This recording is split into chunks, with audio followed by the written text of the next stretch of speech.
আল্লাহর নবী বলেন প্রতিদিন 2 বার, সকালে একবার, সন্ধ্যায় একবার আমার উম্মতের আমল আমি রাসূলের সামনে ফেরেশতারা পেশ করে। হায় হায়, নবীর সামনে তোমার নাম উচ্চারণ হয়, ফেরেশতা বলে ইয়া রাসূলুল্লাহ একটা সিজদা দেয় নাই,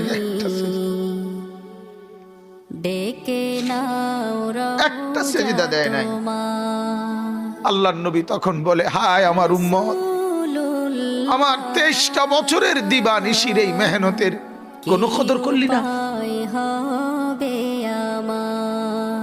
23 বছরের আমার এত কষ্টের কোনো কদর হলো না।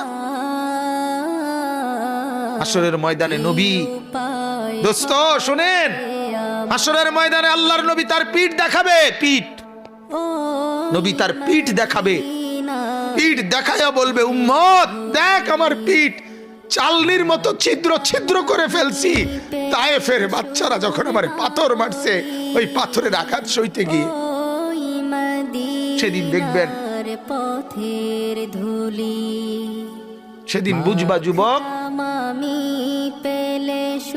নওজোয়ান, তোমার জন্য কাঁদার কেউ নাই, তোমাদের জন্য ভাবার কেউ নাই। মা বাপ ছেড়ে দিছে তোমারে, যা বাবা নষ্ট হয়ে যা।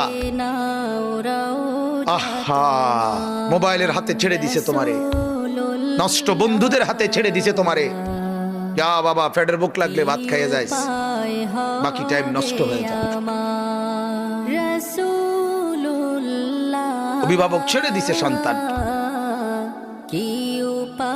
দুপুর বেলা বের হইছে রাত 10টা পর্যন্ত, কারো কোনো পেরেশানি নাই। মা বাবার ছেলেটা কি হচ্ছে, তার সাথে উঠতেছে, বসতেছে, খাইতেছে, চলতেছে, কারো কোনো পেরেশানি। এভাবে জিন্দেগি চলে না বাজার, এভাবে জিন্দেগি চলে না। এজন্য আল্লাহ তাআলা প্রতিদিন ডাকে আমার বান্দা আমি কি অপরাধ করেছি।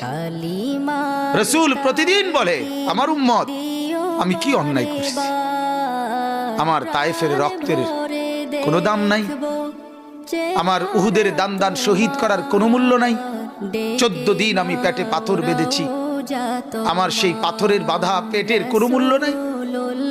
আমি 3 মাস ঘরে চুলায় আগুন জ্বলে নাই, আমার সেই জীবনের কোনো মূল্য নাই। মুসলমানের ছেলেরা, মুসলমানের বাবারা, তোমরা তোমাদের আল্লাহকে চেনো, তোমরা তোমাদের রাসূলকে চেনো। মোবাইল দিয়া হইলেও রবিকে চেনো, রাসূলের জীবনী শোনো, তাইলেও ফায়দা হবে।